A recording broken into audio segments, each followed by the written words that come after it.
So imagine something with me, if you will. An image that you are standing in front of a mirror, making sure that you are all ready for the day. And there's the reflection of you and the room behind you that suddenly vanishes. And instead you see a movie of your whole life, right up until this present moment. Even today's little drama when someone cut you off in traffic and you were on your way to Joyful Gathering and your reaction to that. And as you watch this movie of your life, you hear this voice that speaks inside your head, and it says, now you're looking at who you are. No way! These are my life experiences. They are not who I am. Oh, yes, they are. A universal truth is that your life and all of your life experiences are a high-precision mirror. They show you, literally and metaphorically, who you are. Nothing in your life is not a reflection of who you are. This is the secret language of experiences, of events, and of things. The secret language shows you to you. Nonsense. Nonsense. What about the guy that cut me off in traffic this morning? That's supposed to be a reflection of who I am? Yes, even that. You are a fragment of the infinite, pure energy of creation. Through you and your adventures, it creates itself and knows itself. But you have forgotten this and don't recognize your own creations. Though they flaunt themselves in front of you, even your body is part of that life mirror generated by your inner being. But you won't get the full picture if you focus only on material experiences, even your physical body, because they are the shallowest reflection of who you are. Instead, look at your relationships, your interactions, your reactions, your dramas, and your reoccurring events. Then you will see the entire picture. Now, please go create a good day. Great. That's a lot of pressure, but I'll try. I am so glad that I looked in the mirror this morning. Have you ever had an inner dialogue, something like that? Perhaps it didn't sound exactly like the voice of Steve, but it was your voice. It tells you the same things. And even though we may argue with that inner voice that it can't be true, that guy who cut me off in traffic this morning is not a reflection of who I am. We know that there is some validity to that. And anyone that's been around religious science, New Thought, metaphysical teachings long enough knows that it is. That it is. Because the fundamental spiritual truth is, as within, so without. Who we are to the world is to us. As we give out, so do we receive. What we sow, we reap. And to put it in today's words, our outer world is a reflection of our inner world.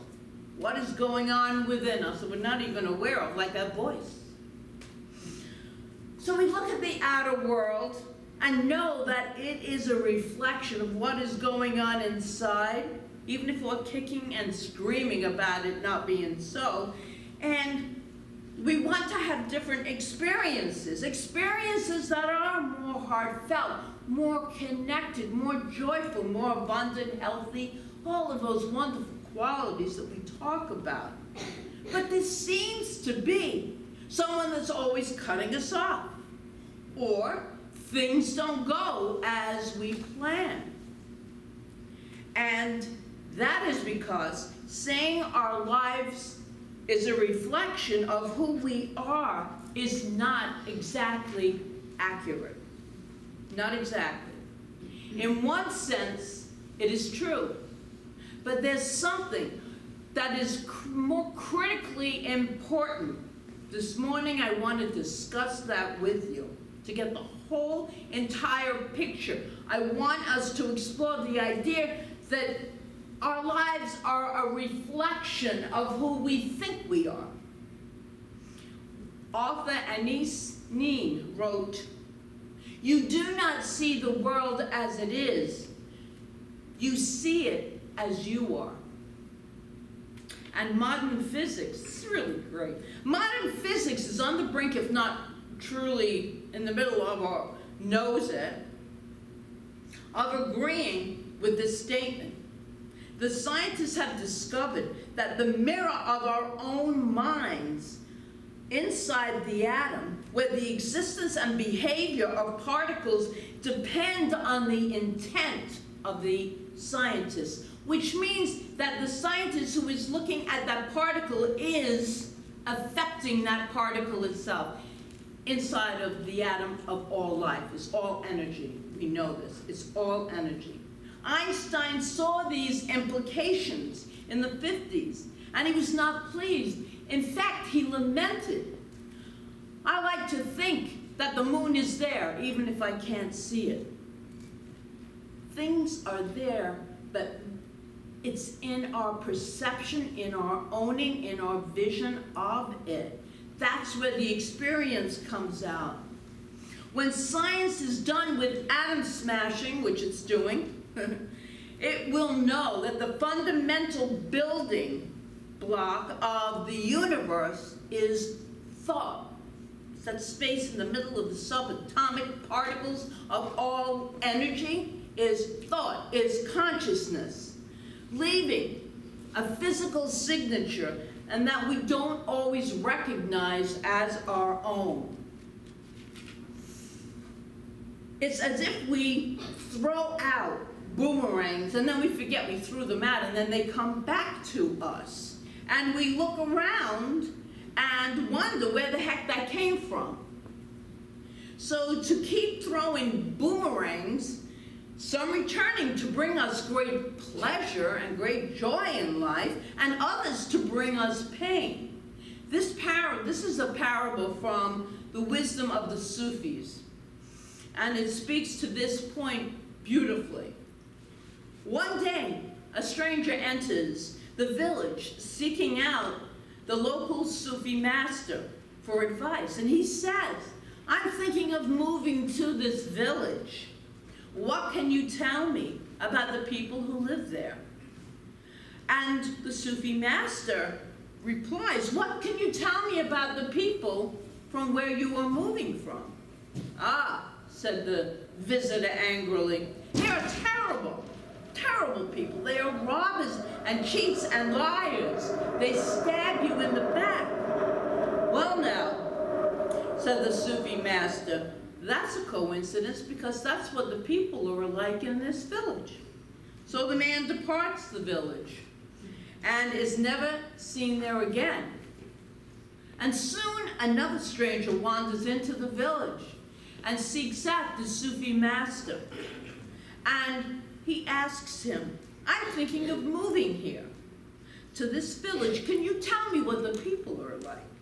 And the Sufi master replies, "Well, you tell me what the people are like from where you are moving from." "Ah," said the visitor in fond remembrance, "they are the most kindest, wonderful, compassionate, loving people." And the Sufi master then said, "Wow, what a coincidence, because that's exactly what they are like here.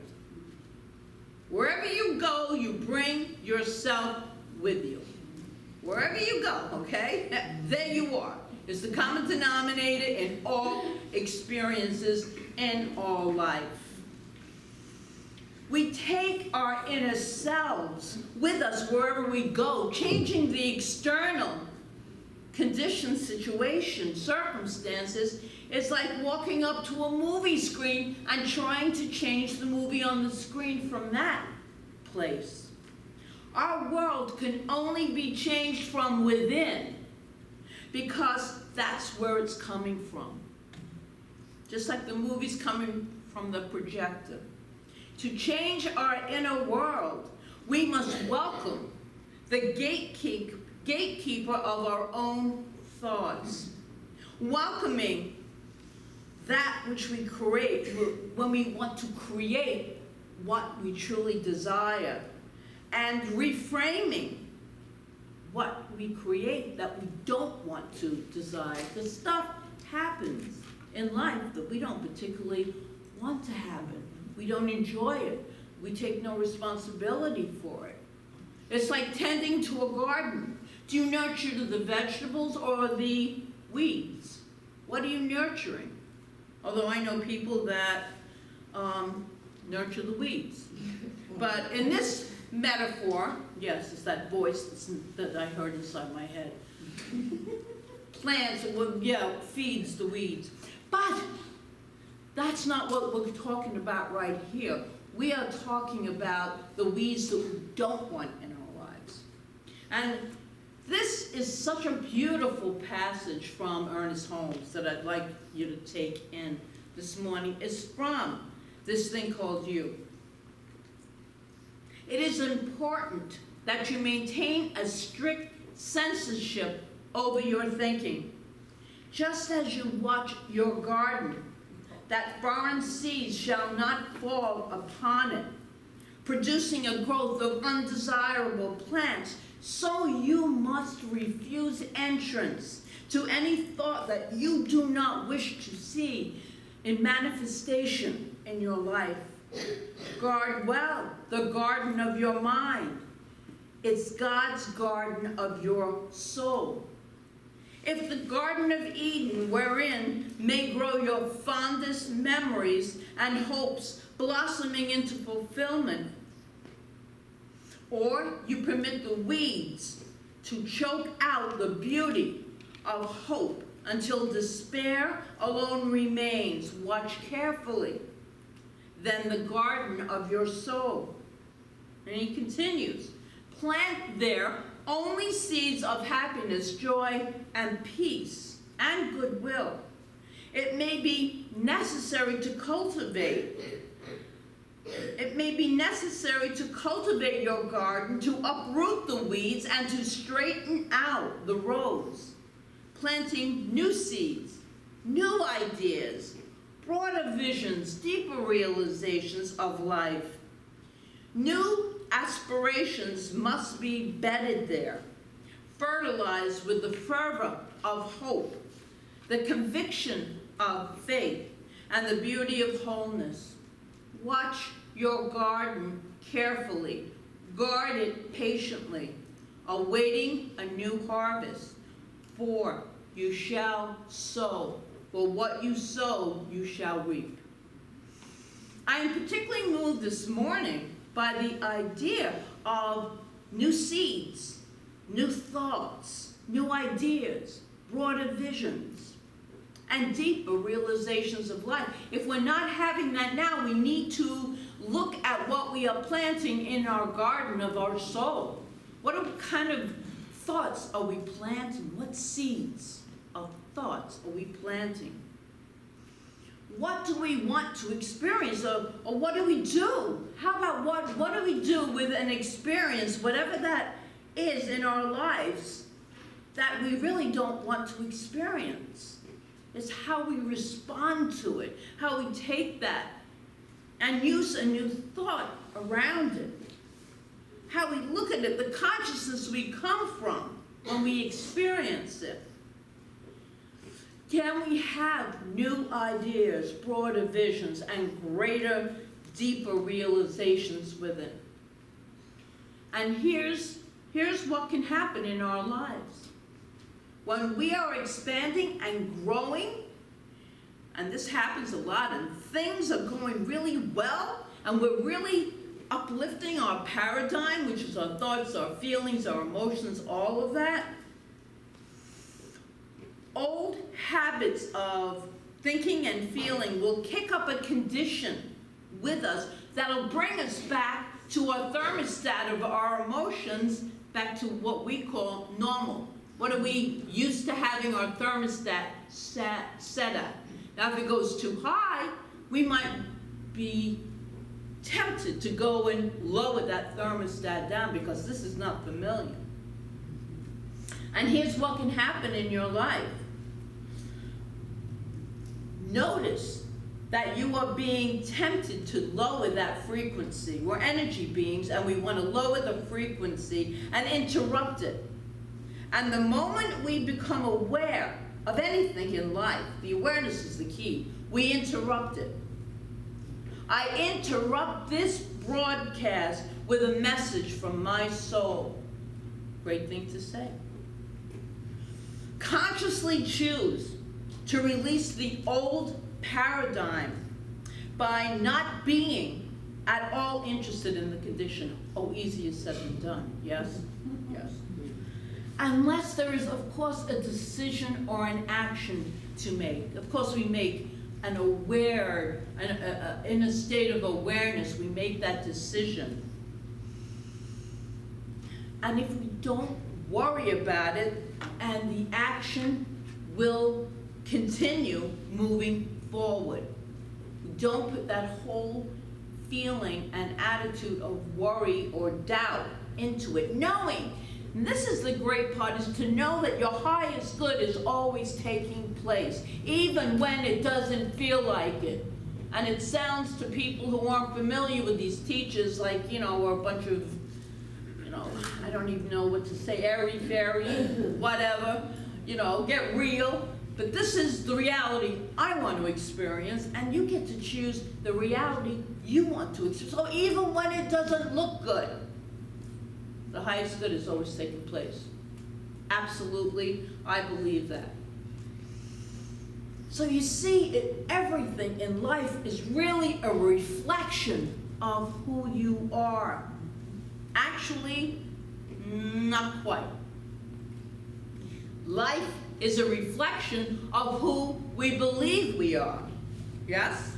Life is a reflection of what the paradigms tells us we are, of who we have been taught to think that we are. And who do we tell ourselves we are? What do we say to ourselves? What is that inner voice telling us most of the time? But it's not really, all of those things are not really who we are. According to the Course in Miracles, you are the light of the world. That is your only function. I truly believe that too. That is your only function, to shine that light wherever you go. And to hold that high watch. We are needed, truly needed on this planet.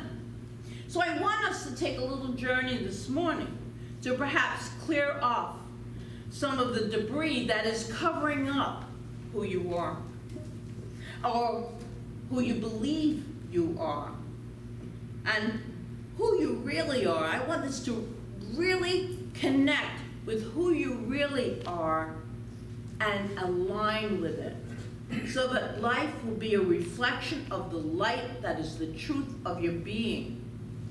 And this is how we would ignite that. We've been talking about this all month, that spark of divinity within us this morning. So I'm going to ask you, if you care, to go on a little journey with me. So you can close your eyes. Yes.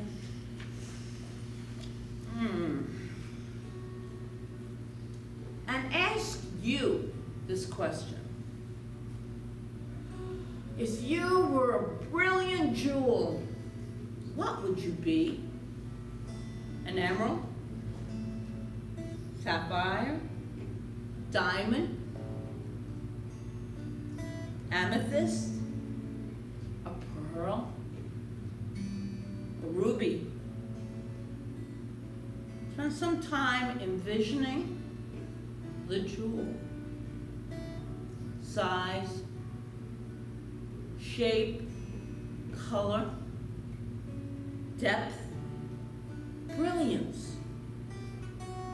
You, as an amazing jewel, are hanging out by the side of the road. Cars come along and splash mud on you. It's been raining, so a lot of mud splashes on you.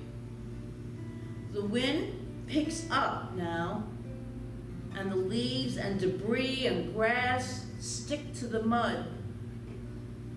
And pretty soon, you are completely, totally covered in mud and debris.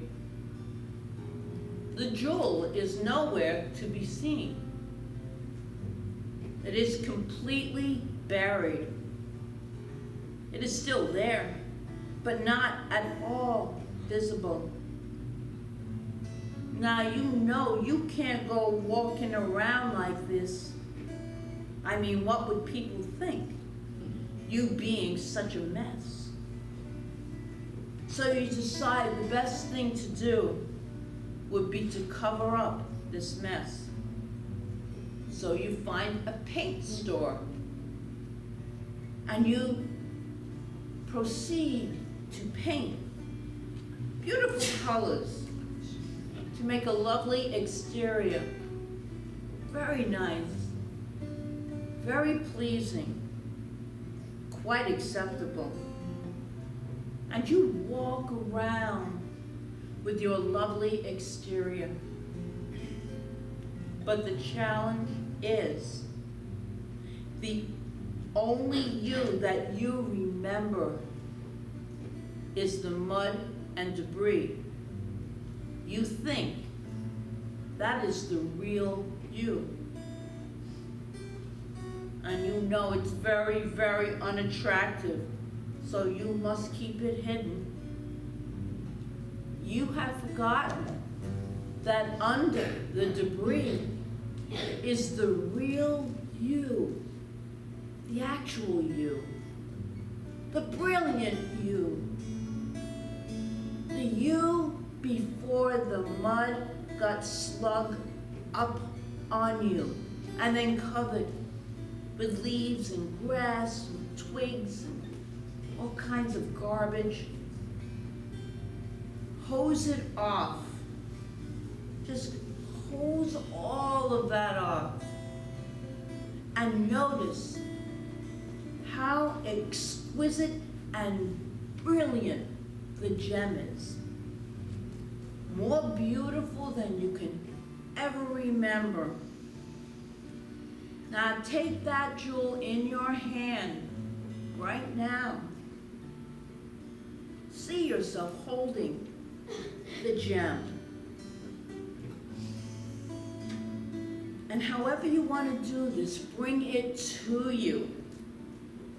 Breathe it in. Bring your hands to your heart and let it merge with you. However you do it, bring it into you. And in that moment, you do that, you realize it is already there. It's been there.